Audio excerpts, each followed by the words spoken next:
2월 25일 교회 소식입니다.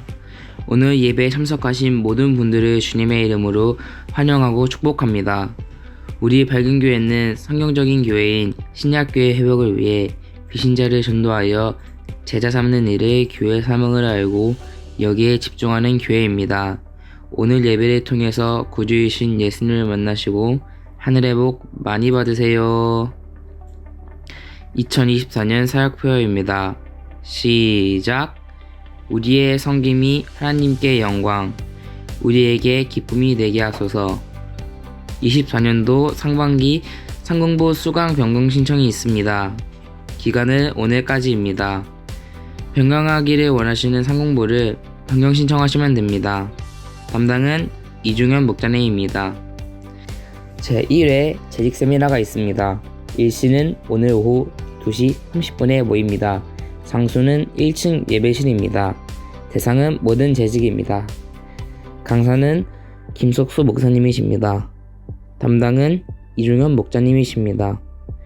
어린이팀 파샤 파티가 있습니다. 일시는 2월 29일 목요일에서 3월 1일 금요일까지입니다. 대상은 모든 어린이와 교육목자입니다. 장소는 2층 밝은 미래관입니다. 담당은 조한희 목자님이십니다. 싱글연화 MT가 있습니다.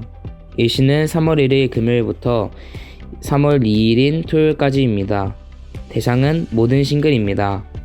장소는 2층 밝은 미래관입니다. 담당은 송미영 사모님입니다. 3월 기적의 문을 여는 새벽 기도회가 있습니다.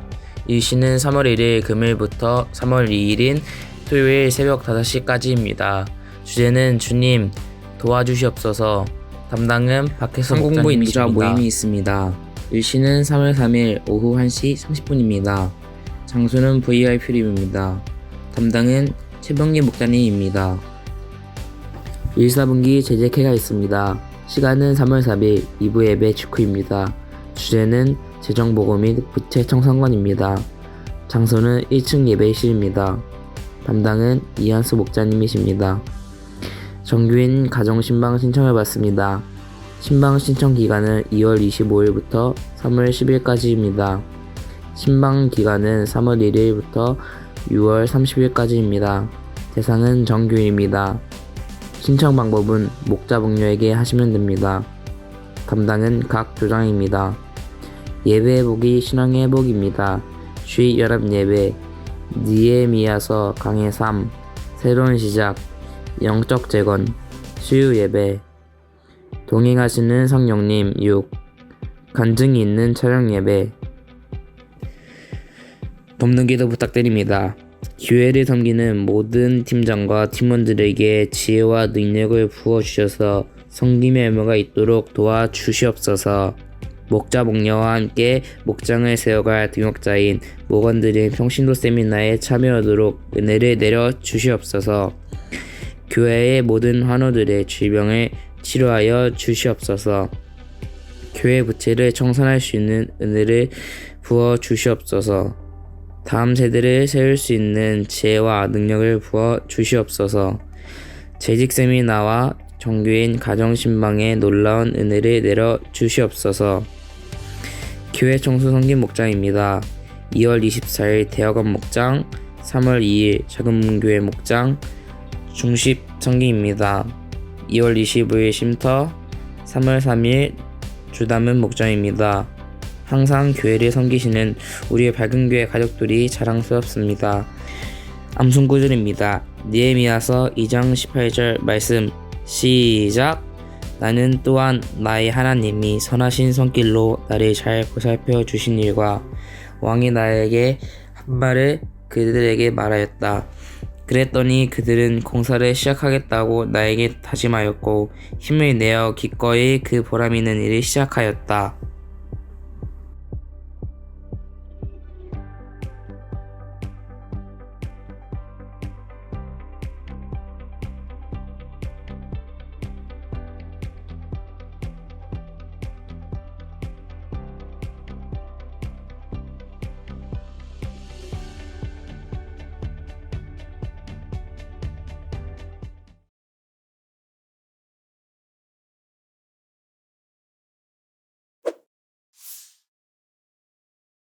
네, 2박 3일 동안 여러분들 기도해 주셔서 잘 이렇게 다녀왔고, 우리 또 홍수민 부목자 간증을 여러분 들으셨으니까 하나님께서 우리 청년들을 이렇게 잘 세워 주셔서 너무 감사하고, 어제는 청미 또 찬양 집회에 또 우리 성도들이 또 함께 하셔서 격려해 주시고 응원해 주셔서 너무 감사하다 싶습니다.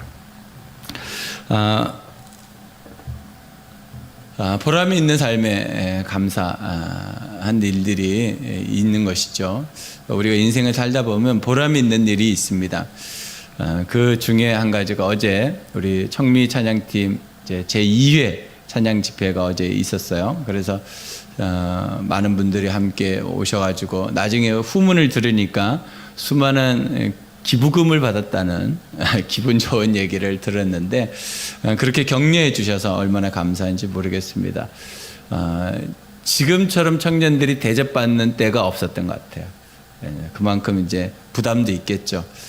하지만 우리에게 있어서는 보람입니다.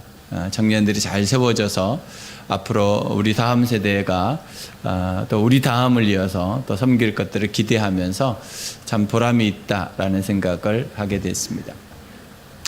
인생을 살면서 가장 우리에게 기쁜 일이 뭘까? 우리가 힘을 낼 수 있는 일이 뭘까? 그러면 두 자로 말한다면 보람이라고 말할 수 있겠어요.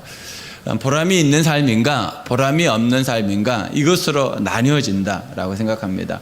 열심히 섬겼는데 보람이 없으면 그것처럼 지치고 짜증나는 일은 없습니다.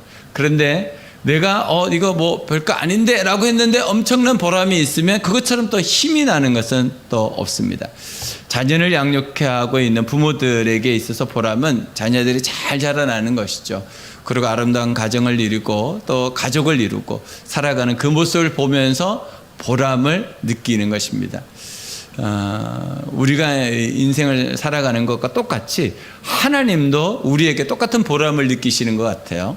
하나님의 말씀대로 우리가 살아갈 때 하나님은 보람을 느끼시는 것 같습니다. 여러분께서 살아가는 그 삶 가운데 하나님의 손길을 따라서 보람 있는 삶을 살아가시기를 주님의 이름으로 축복합니다.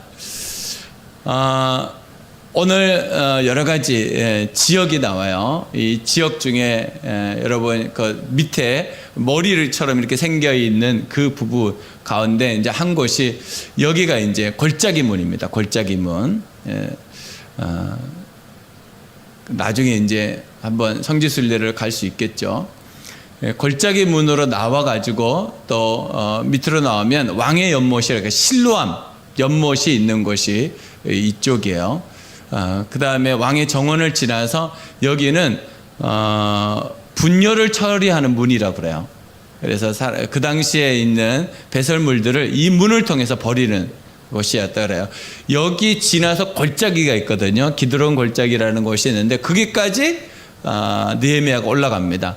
근데 이렇게 올라갈 때 아무도 모르게 가잖아요. 아무도 모르게 올라가는데 이게 실물을 보면 이렇게 되어 있습니다. 실사가 이렇게 되어 있습니다. 그래서 3일을 예루살렘에 와서 3일을 쉬었다가 현장을 돌아보는데 밤에 몰래 돌아봅니다. 그러니까 느헤미야하고 느헤미야가 탄 말 외에는 아무것도 없었다 그러니까 사람들이 다 잠든 이후에 움직였던 것 같아요. 그러면서 꼼꼼히 성벽과 성문을 살펴봤다 그래요. 그러고 난 다음에 전체 성을 다 돌아보고 난 다음에 관리들을 만나고 유력자들을 만나서 하나님께서 나를 보내신 이유가 뭘까에 대해서 설명을 하고 도움을 요청합니다. 그리고 모든 관리들이 또 유력자들이 느헤미야가 한 말에 동의를 하고 함께 성벽과 성문을 재건할 것을 동의합니다. 그럼에도 불구하고 꼭 이런 일이 있죠. 동의하는 사람이 있는 반면에 반대하는 사람들도 있습니다. 우리가 지난주에 살펴봤지만 두 사람이 우리 안에 있다 그랬잖아요. 내 자신도 어떤 일을 하다 보면 참 보람 있겠다라고 생각하는 부분도 있어요. 우리의 마음에. 또 한쪽 마음은 쓸데없다라고 하는 마음도 우리에게 있습니다. 두 마음이 항상 공존해요. 그것을 여러분 인정하셔야 됩니다. 우리가 살아가는 현장 속에는요, 내가 하는 일에 대해서 동의하는 사람도 있지만 반대하는 사람도 있을 때가 굉장히 많이 있습니다. 그러나 제가 바라기는 여러분들께서 하나님의 손길을 따라서 보람 있는 삶에 서 계셨으면 좋겠어요. 그렇지 않으면 여러분들의 삶 가운데 오늘 나오는 이 세 사람의 결론이 보나마나 뻔합니다. 그래서 여러분들이 어디에 서 있어야 되는지를 잘 보시면 좋겠다 싶습니다. 이 사람들이 결국에는 하나님의 성전이 재건되는 것, 다시 이스라엘 백성들이 하나님 앞에 나아가는 것을 반대합니다. 왜 그랬을까요? 밥그릇 싸움이었습니다. 인생은 어디를 가든지 이 싸움을 합니다.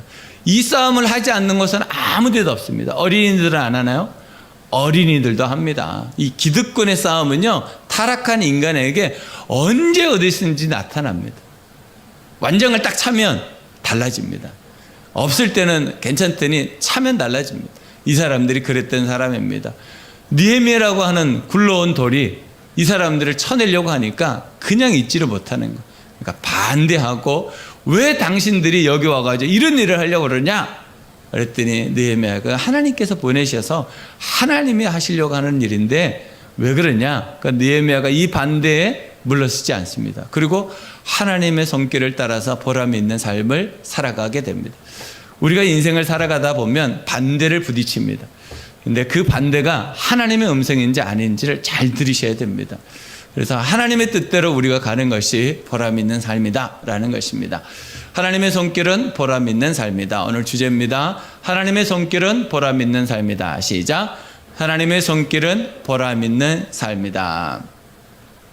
느헤미야가 오랜 시간 동안 고국을 떠나서 갑자기 예루살렘으로 오게 됩니다.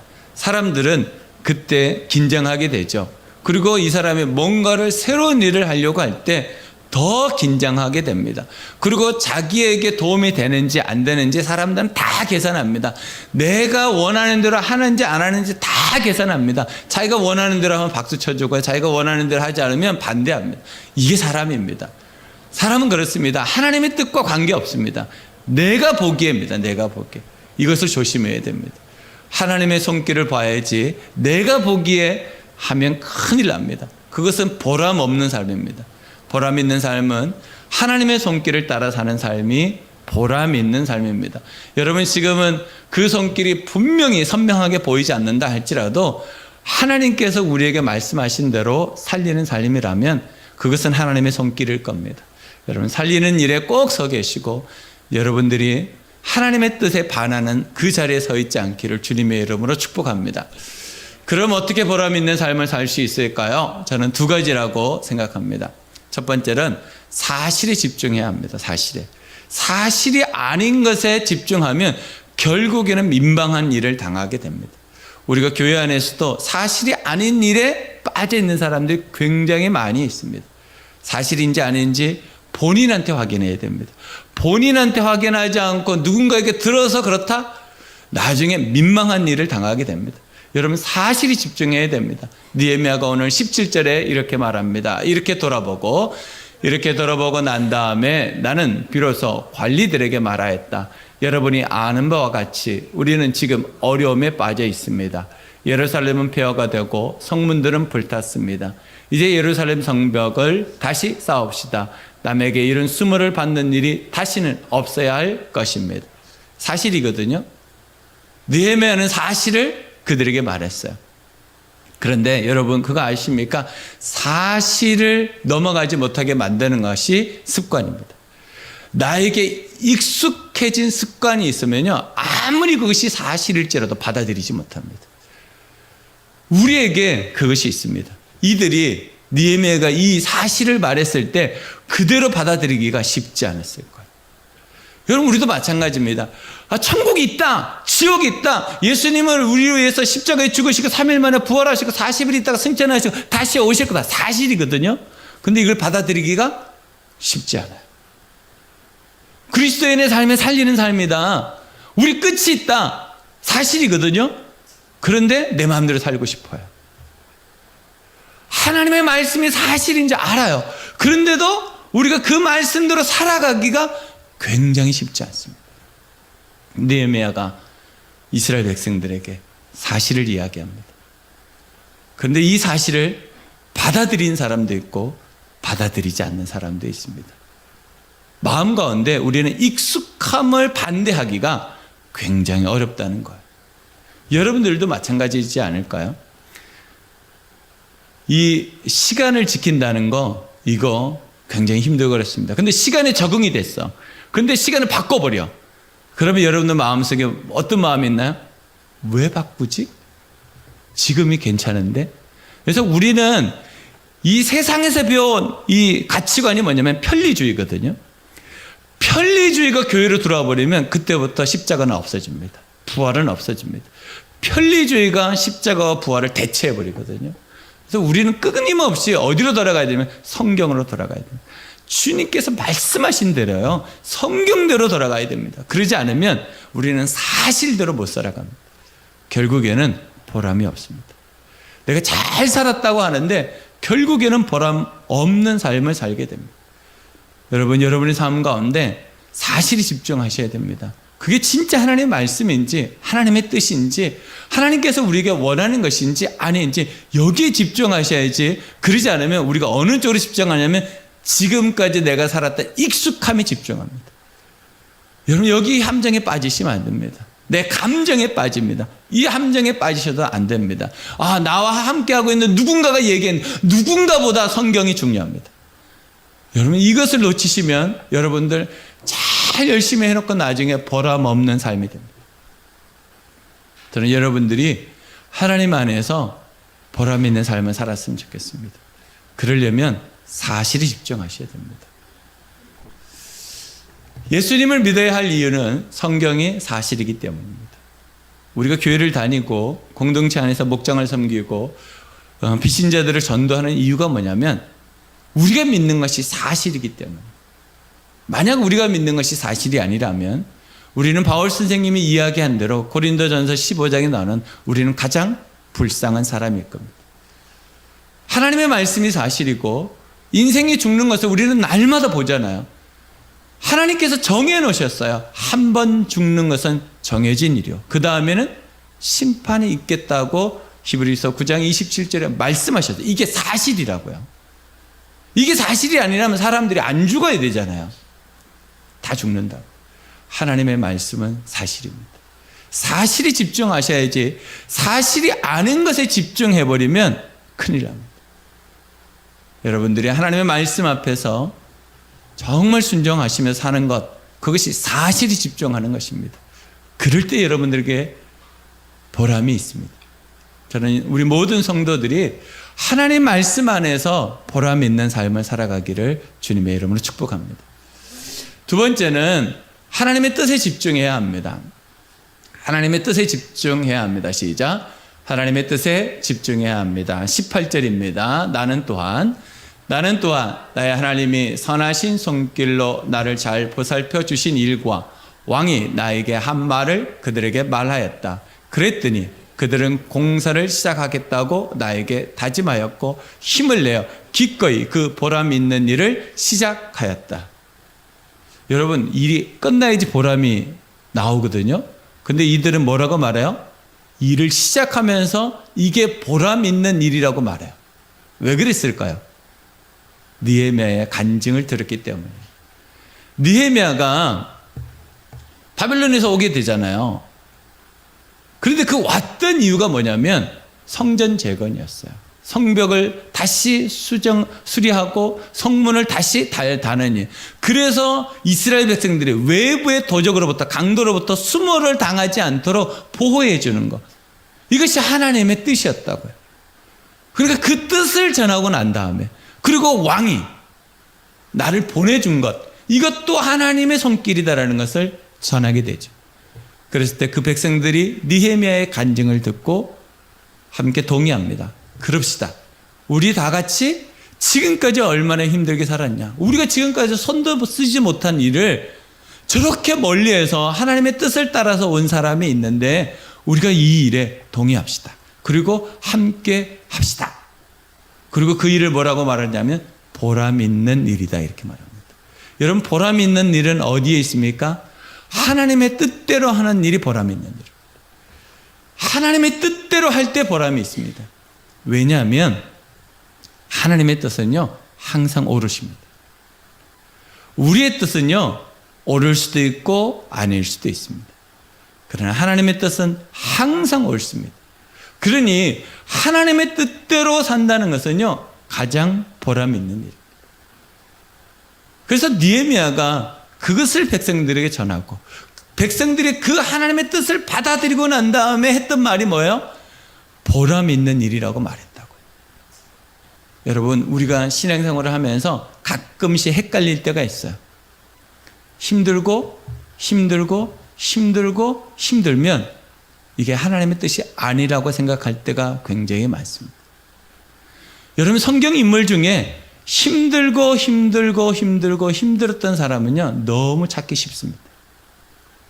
그런데 우리가 세상의 가치관이 우리에게 들어오면서 뭐라고 생각하냐면 하나님은 우리에게 편한 것을 주셔야지만 하나님이 된 거. 그러니까 신앙생활을 하면서 우리가 뭐가 바뀌어버렸냐면 힘든 일이 오면 하나님 뜻이 아니라고 생각해요. 그렇지 않습니다. 하나님을 믿는 모든 사람들이 창세 이래로 이후에도 힘들지 않은 사람은 아무도 없습니다. 왜 그럴까요? 질문하셔야 돼요. 왜 힘들까? 왜 힘들죠? 우리가 이 세상에 살고 있기 때문입니다. 하나님 나라가 분명히 우리에게 임했습니다. 그러나 아직 완성은 되지 않았습니다. 이미 임했지만 아직 완성되지 않은 이 세상에서는요 고생할 수밖에 없어요. 더욱더 누가 고생할까요? 예수 믿는 사람은 더 고생합니다. 왜 그럴까요? 세상을 역류해서 살아야 되기 때문에. 세상이 말하는 대로 살면 안 돼요. 우리는 하나님의 뜻대로 살아야 돼요. 그것에 집중하고 살아야 돼요. 그러니까 더 힘들 수밖에 없어요. 그러니까 예수 그리스도를 믿는다는 것은 쉬운 일이 아닙니다. 그러나 확신합니다. 보람이 있는 일입니다. 예수를 믿는 일은 십자가를 지는 일입니다. 그것을 져야지만 나의 제자라고 예수님 말씀하셨어요. 힘듭니다. 하지만 저는 확신합니다. 십자가 지는 일이 보람 있는 일입니다. 그것이 하나님의 뜻입니다. 그래서 여러분 이 시간에 이 자리에 나와 있는 겁니다. 더 쉴 수 있지만, 더 누워있을 수 있지만, 다른 것을 할 수 있지만, 그럼에도 불구하고 함께 하나님 앞에 예배하는 것입니다. 이게 우리에게 보람입니다. 여러분들이 섬기는 일, 어떨 때는 참 부대끼는 일도 있고 뜻대로 되지 않을 때도 있습니다. 사람들의 이해가 나하고 다를 때도 있습니다. 그럼에도 불구하고 우리는 주님의 뜻대로 가야 됩니다. 왜냐하면 그게 보람 있는 일이기 때문입니다. 하나님의 손길에 인도받을 때 보람 있는 삶을 살게 됩니다. 하나님의 인도를 받는다는 이 확신이 우리에게 있어야 됩니다. 그 기준은 사람이 살아나는 것을 봐야 됩니다. 내가 말한 것 때문에 공동체가 살아나는가? 내가 말한 것 때문에 옆에 있는 사람이 힘이 나고 하나님을 더 바라보게 만드는가? 내가 말한 것 때문에, 내가 섬긴 것 때문에 이 사람들이 예수 그리스도를 더 깊이 만나고 있는가? 이것을 봐야 된다는 거예요. 그 섬기는 일은 쉬운 일이 아닙니다.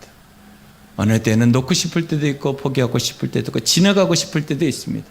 하지만 그 십자가를 지는 것이 우리에게 보람 있는 일입니다. 예수 그리스도께서 우리에게 그것을 보여주셨어요. 예수님은 한 번 더 이 땅에 오셔가지고 자신에게 누군가가 섬김받기를 위해서 오셨다고 말씀하신 적이 없습니다.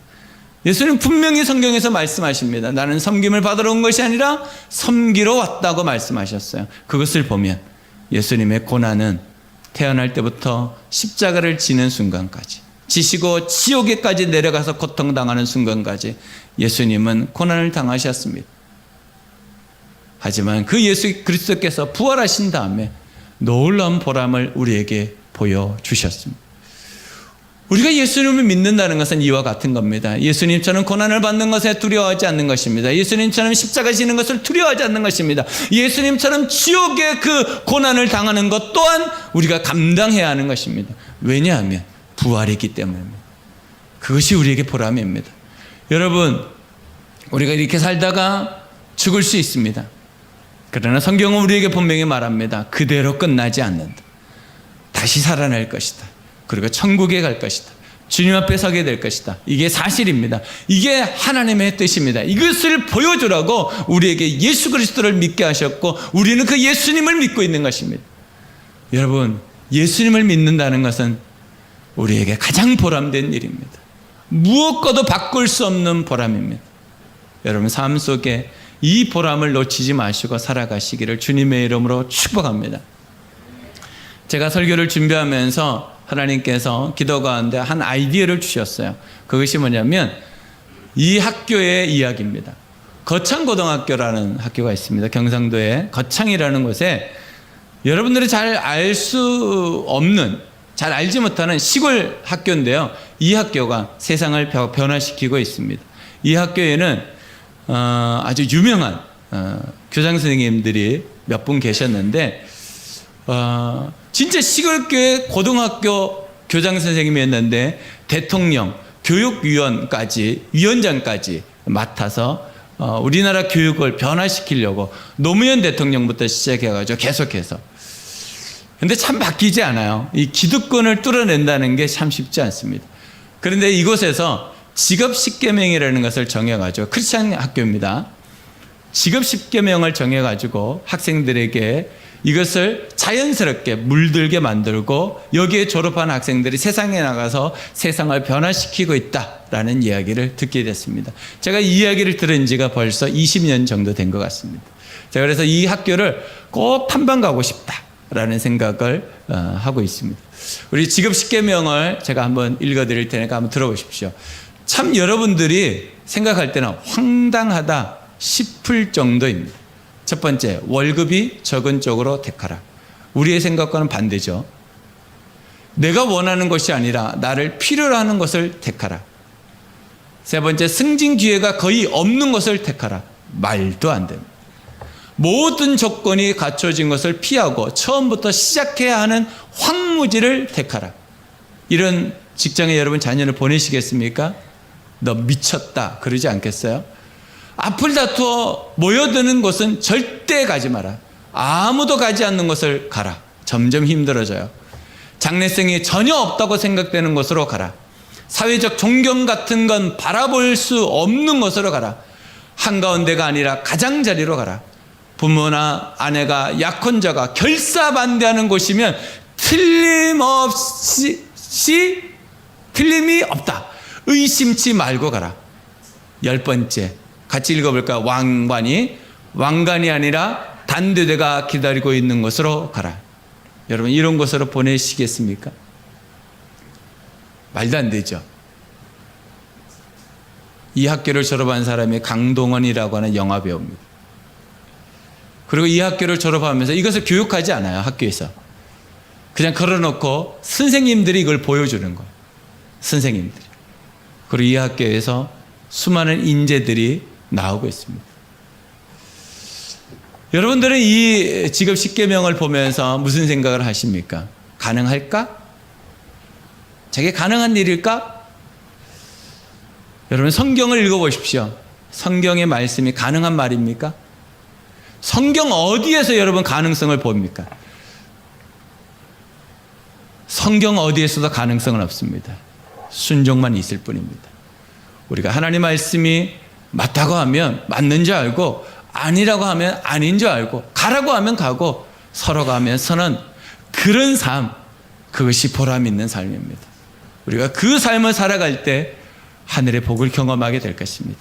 여러분, 이번 한 주간 동안 여러분들이 살아가는 그 삶 속에 정말 하나님의 뜻대로, 정말 말씀의 사실 앞에 집중해서 보람 있는 삶을 사시기를 주님의 이름으로 축복합니다.